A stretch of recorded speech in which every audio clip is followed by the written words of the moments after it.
you'd had like role models in the media to look up to that looked like you, do you think that would have made a difference? Oh, yes, definitely. Because I could see that someone like me could do something, could accomplish something, could let go of the traditional role of you need to be a mother, you need to learn how to cook, you need to please your husband in all sorts of ways. And, you know, I know at least one of the conversations that I would have with my father would be like, oh, you know, if you don't know how to cook, how are you going to please your man? Or how are you going to keep a man? And I'm like, that's not really something that I want to think about at the age of 13.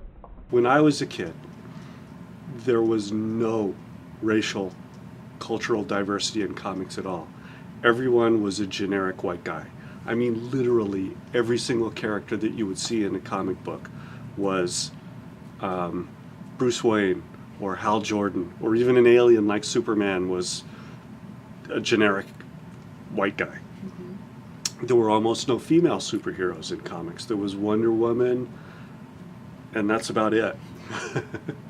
When I was younger and I was reading comic books, there was a girl named Danielle Moonstar. She was a Native American girl, and this girl named Wen Dancer. She was Hispanic, and those were the only two people I had to look to, like, oh, they look like me, I love it. I didn't have that growing up. You know, grew up in the projects with my family. That was all we could afford, so that's where we lived for a good portion of my life. And usually the thought process that comes from being from that part of town is that you're really not going to amount to anything. So because you're a kid from the border, because you're Mexican, because you're a woman, you have certain roles that you need to take care of first before anything else, any sort of ambition that you may have. They already put out that bigger than Disney would have made all about to step on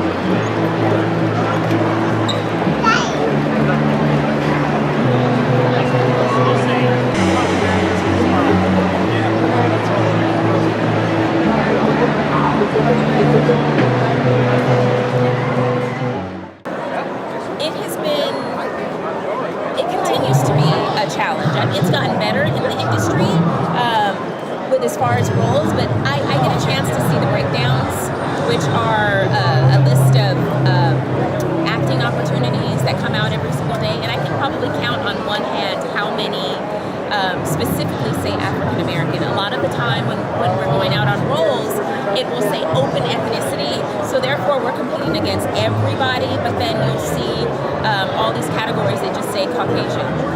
So I would really love for that to change as well, where they would get specific and not just say, okay, well, we're opening up this job to a minority, so we're going to have to pick, it's going to be African American, Latino, Indian, Peruvian, Brazilian, so we're all competing against each other, but then for a Caucasian role, it's just, you know, Caucasian. So that is something that still exists today. And actually, probably about a year and a half ago, I had a call back for a commercial, and everyone was Caucasian, and then there were 3 African Americans, 2 women, and 1 guy. And it was supposed to be a husband and wife.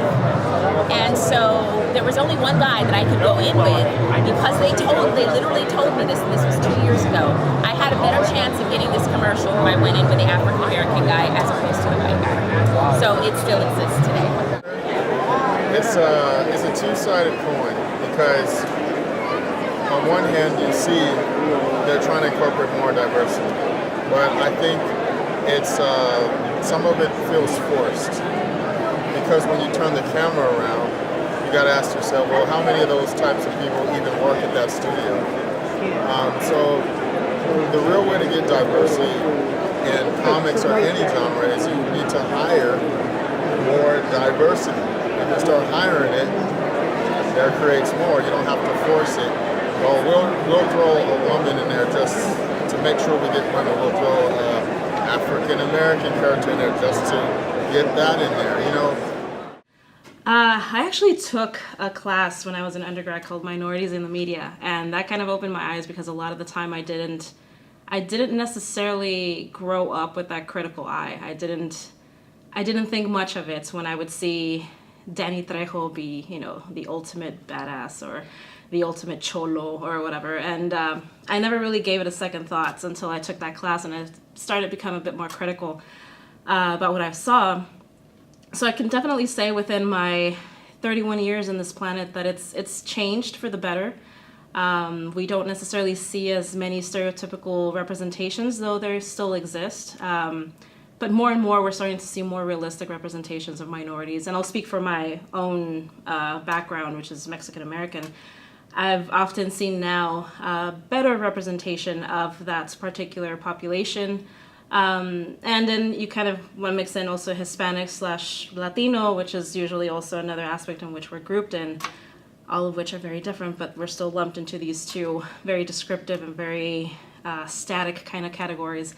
So, in Modern Family, where you have your Latina character who's, overbearing and very loud and very just exotic kind of, character, I can see where those representations can be a problem and have been an issue for a lot of people, because I don't necessarily, even though people label me as Latina, I don't necessarily feel like that representation is part of who I am.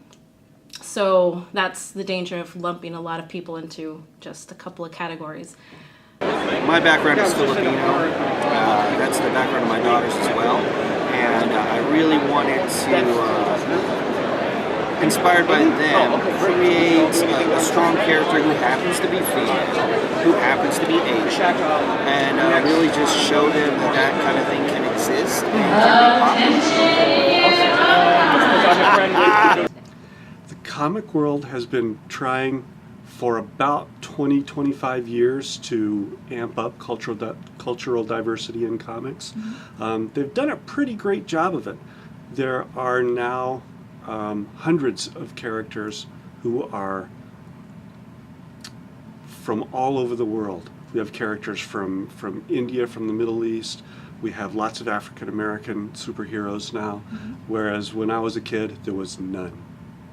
I love women in comics. I really like that. I feel like it's becoming more prominent, and it's great to have a strong feminine figure for like girls and teens and stuff like that, because when I was little, I didn't really see a lot of that. And It's very humbling.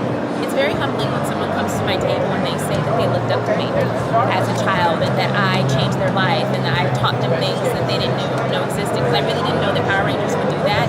But I remember being on the show, and nobody could have told me 20 years later that people would still remember my character and the fact that I am a superhero, an African American superhero. It's amazing. It's an amazing feeling. I know that the show really taught valuable lessons to kids at the time about bullying, about self-esteem, about being who they are, and that's something that I really liked about Power Rangers, is that there was a diverse cast. That was important because I get a lot of people that come to my table that say it was because of you that I was able to see myself as something more, because I saw someone on television that looked like me. So that was, it's an incredible feeling.